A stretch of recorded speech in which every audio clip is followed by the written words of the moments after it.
Moving house while pregnant or with a newborn is challenging. And right now, I seem to know a lot of people who are doing that. And so I've invited my friend Kim here to talk about that. This is Kim of Kim Marie Coaching, and she focuses on helping women through big transitions in their life. And we know pregnancy, looking after a newborn, and moving are definitely big transitions. And as we were talking about what we want to share here, we found out that we both did this wild bananas thing of moving.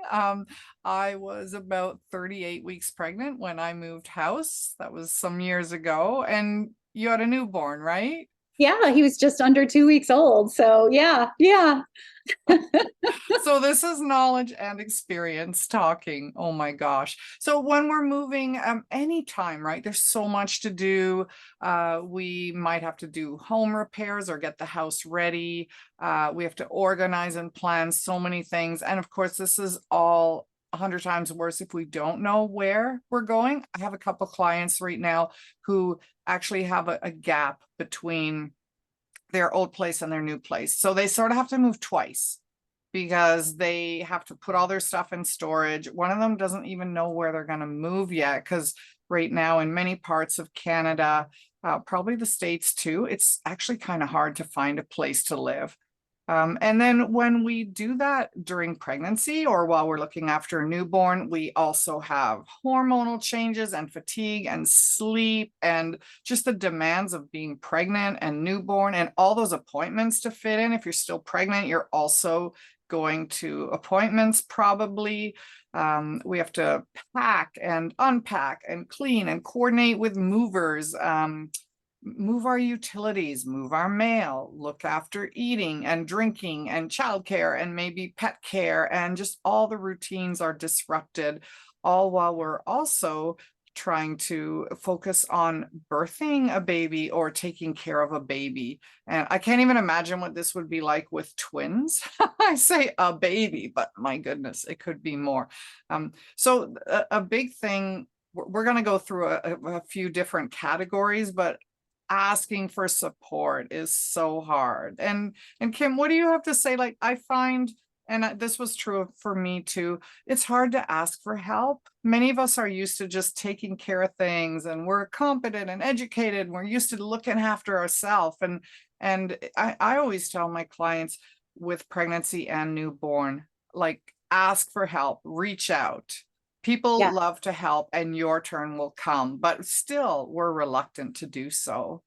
Yeah. And funny enough, I mean, one of the biggest things I coach women on is being able to make an effective request, to actually ask for what you need. And part of the challenge with that is, well, what do I need? What do I want? And so I think a big piece around this concept of asking for help really has to come from, what exactly do I need? And so when we're in this scramble of moving, often we don't pause long enough to even think about what we need. And so there's two ends of moving, right? Maybe you're moving within the same town, that certainly happens, but a lot of times people are moving to a completely different town.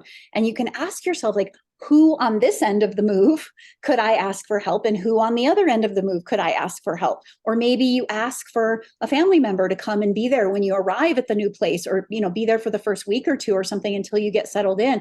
But the biggest thing is simply asking for help. And the big piece I love to talk about effective communication and making effective requests. And the big piece about making an effective request is to be clear about what you're asking for, be clear about the conditions of satisfaction that you have. In other words, what would make me be satisfied to know that this request was fulfilled? Is it to happen at a certain time, on a certain day, in a certain way, with a certain person? However that is, be really clear about the request. And then the final thing that many of us don't take time to do is actually follow up and say, thank you for having this done. And also make sure that the person actually says, yes, they're going to do it for you. So those two pieces of follow-up are really critical. You can make a request, like even if it's of your partner, right? You might be walking out the door and say, hey, be sure you cancel the mail, or whatever it is that you say, but you never get that final, yes, I will do it, and I will do it by this time in this way, right? And so then we come home and we realize 2 days later that it was never canceled, or it never happened and you thought it did. This saves so much headache in terms of making sure the communication was clear. You made the request, you got confirmation, you were clear about what you wanted, and you followed up and said thank you when they fulfill it for you. Oh, thank you. I love that. And this kind of helps some of us are a bit of control freaks when there's so much to do. So one of my favorite things there was just to pause and step back and figure out what we need. And then also we can still kind of be control freaks if we're really clear on what we need and how to do it. Yeah, thank you. That's really good. And I know this seems obvious, right? Ask for help, but I know there's people who are still reluctant. So I'm going to show you a little image here. This is a pregnant female body, and we've got some ligaments here and all kinds of structures around the uterus. Okay, it's not just, oh, we happen to be growing a baby. So when these are getting stretched and pulled, I mean, obviously probably anyone can imagine that our center of balance changes, just our balance, our center of gravity, what we can do physically. Also toward the end of pregnancy, there are hormones that soften every joint in our body, and the pelvis has a lot of joints. And when we're lifting and twisting and bending and all of that, like, I know we're strong, healthy people and we think, oh, I can do it all, but there are actually physiological reasons that what we can do physically changes toward the end of pregnancy. And that goes right through postpartum recovery as well. When after someone's had a baby, we tell them don't lift anything heavier than the baby. That means don't lift the baby in a buggy, don't lift a big box. And I know that's really hard to like boss people around and tell them where to put things, but that's really important. During pregnancy, if we strain some of these ligaments, that can actually create sort of a terrain where the baby can be malpositioned. And I've got some videos, I'll put a link in the notes, some explanations about why it is so important to have the baby in an optimal position before we give birth. And so if we're bending and twisting and injuring ourselves, not only might birth be more difficult just because of dealing with an injury, but it also might be a lot longer and harder because the baby has assumed a malposition. Yeah, I want to share just in my own experience, with the move after it was my first pregnancy. And I did end up with an umbilical hernia after I had the baby. Now, that can happen just in pregnancy anyway, but certainly that added physical strain doesn't help because, like you said, our body has these limits. And so we don't really know. And I think even pregnant or not, we tend to take for granted how much the body can actually do. And we're not a culture that takes time to pause and step back. So yeah, it's huge. Yeah. And with that also often comes, I've moved a lot, so I know this, like skipping meals, not getting hydrated, being fatigued, being tired, not sleeping as well, whether it's because we're in a different bed or we can hardly find our bed. Like all of these things are just amplified and affect us a whole lot more when we're pregnant or caring for a newborn. Yeah. And those are the very things that keep us energized to be able to do it in the first place, right? Yeah. And by the way, this all goes for cleaning too. I was meeting with someone the other day who's like, they've hired the movers, they're all ready, but they were planning to clean their own house moving out and their own new house moving in. And I'm like, no, like, because think of all the twisting and crawling around and everything. And I recognize not everybody has the resources or maybe it's the support. So we are talking about ideal situations here where someone can arrange for cleaners to come, or maybe they've got people who love them so much in their life. There might be local, usually it's mom groups or groups for pregnant people, community groups. If someone belongs to a church or another kind of a social network, there might be people willing to help out with that as well. So we can reach out for little things. And again, like Kim said, be really clear, like asking someone just come clean my house is probably a bigger ask than could you vacuum this room or that room or take care of this one project. Exactly. Yeah.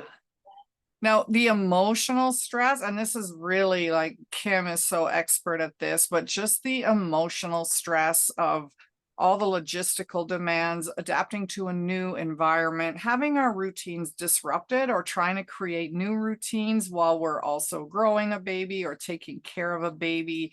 That's hard at any time with moving, but then we have to add the emotional changes and all the other things we've already mentioned about pregnancy. And it can lead to mental health challenges, especially anxiety, feelings of overwhelm. And just all that uncertainty can be so ungrounding. Yeah. Yeah. It's so true. I mean, let's face it, having a baby, especially if it's your first one, like it was my experience of moving during that first, getting ready to move while I was pregnant, moving right after the baby was born. There's just so much happening hormonally and all of the emotional stress and the anxiety of moving. I mean, they say moving is one of the top stressors, but then you have other things like having a baby or relationship challenges, whatever it is. But ultimately, you're doing a couple of the biggest stressors you can do at the same time if you're moving while pregnant or, with a brand new baby. And so it's so, so important to pay attention to those emotions, because even kind of going back to the physical aspect of things, your emotions are going to also clue you in on what your body is capable of doing. And so not paying attention to the emotional stress is kind of how we push through, because it's like, oh, we just have to make it happen. We just have to do it.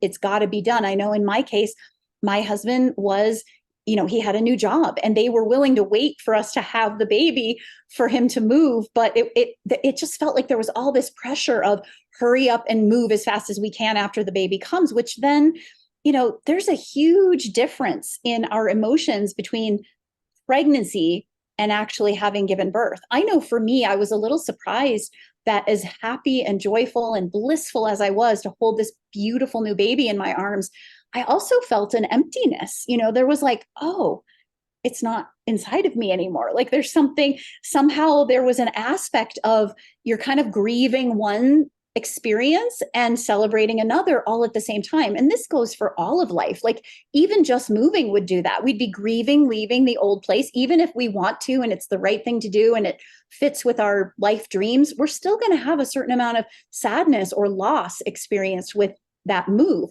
And then there might be that celebration and joy of going to the new place. And then, as Angie said, just the disruption of what's involved in that, you may barely even notice that you're grieving and celebrating at the same time because you're just so busy. So the goal here is relax into it, give yourself space, maybe process at the end of the day what happened in your emotions if you didn't think about them during the day. But even in the morning when you wake up, kind of set an intention of, this is how I'm going to feel today. This is how I want to feel today.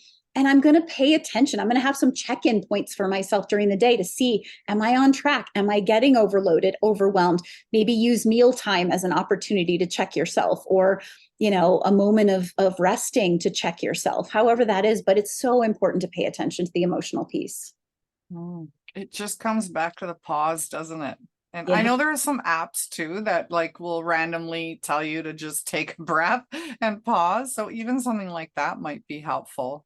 Exactly. Yeah. Exactly. And sometimes when people are in flux, there's also like moving twice, and where are they going to store their stuff, and how are they going to set up like a simple little thing like, where's the baby going to sleep? Maybe we're crashing at a friend's place, or we're in an Airbnb or a hotel or something like that. Those can be challenges as well.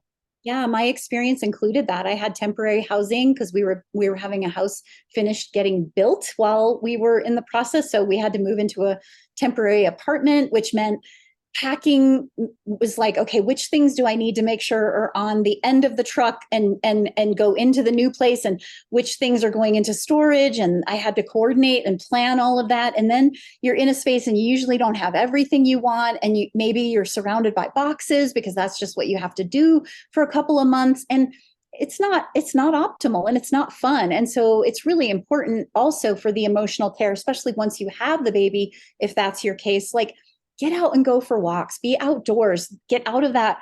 At least for me, it felt very claustrophobic to be in a small temporary space with a bunch of boxes that I couldn't really unpack or I was just living out of. And just being with nature was such a huge help to get me through those couple of months until I could move into my official house. Yeah. Yeah, for that reason, summer moves are so much better. Oh, I've yeah. moved summer and winter, and at least in summer we can unplug and go for a walk. In the winter, especially during pregnancy, we're much more likely to fall on the ice and get injured, and bundling up a newborn, like there's just a whole new series of concerns. And even with a newborn, if you're moving with a newborn, consider the risk of like the baby being in a corner where someone doesn't see them, or that it's another thing, another little person that we have to take care of and guard as well. So yeah, it's a lot for sure. Yeah. Yeah.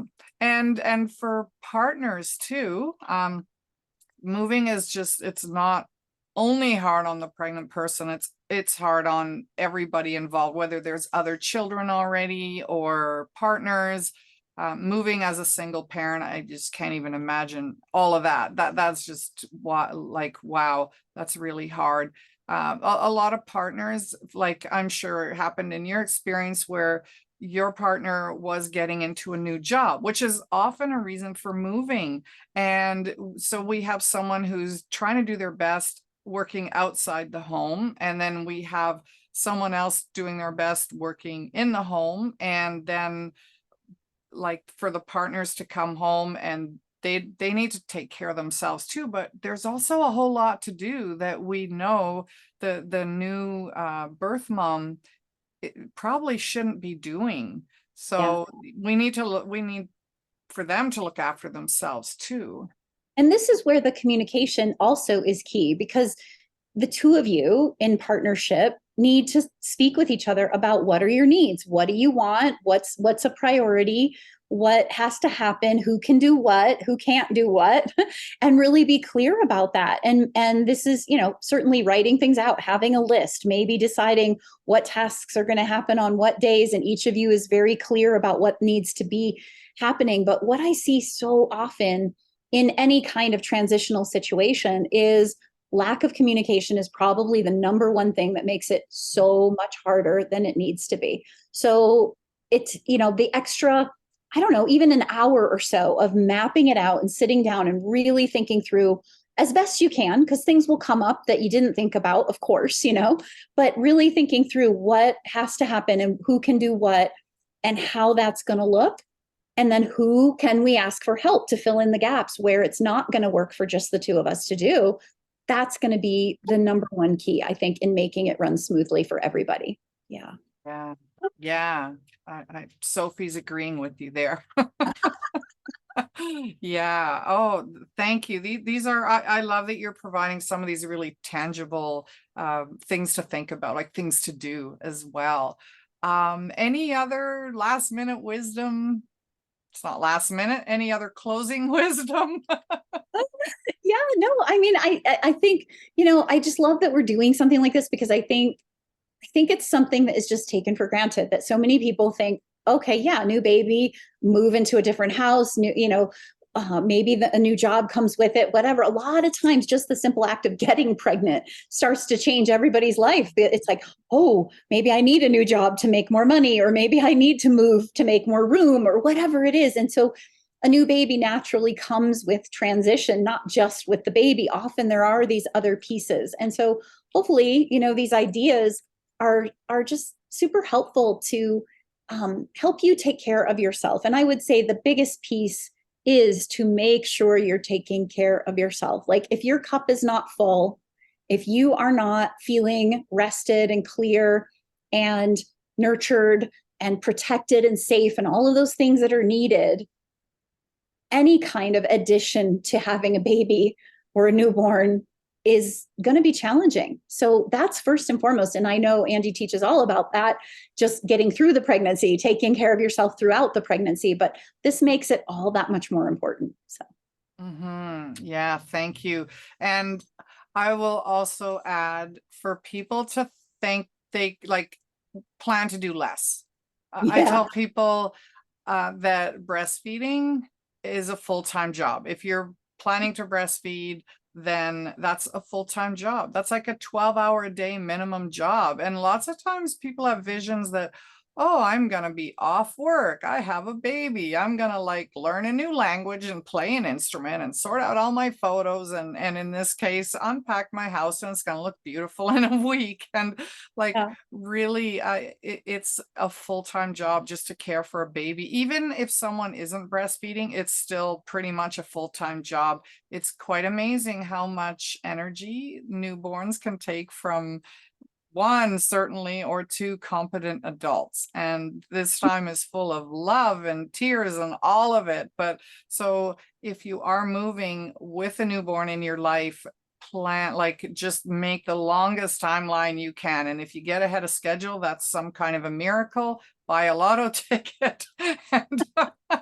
and just, yeah, maybe that'll give you grace for another day where things don't go quite as smoothly. Yeah. Yeah. So, Oh, yeah. perfect. Well, thank you so much, Kim. And for those who don't know already, probably should have started with this a little sooner, but I'm Angie Evans and I work at doing birth support as a doula, and I teach all kinds of different prenatal classes and train doulas too. And both our contact info will be in the notes below the video. So thank Yeah. you. Thanks for listening. All right. Take care. Bye.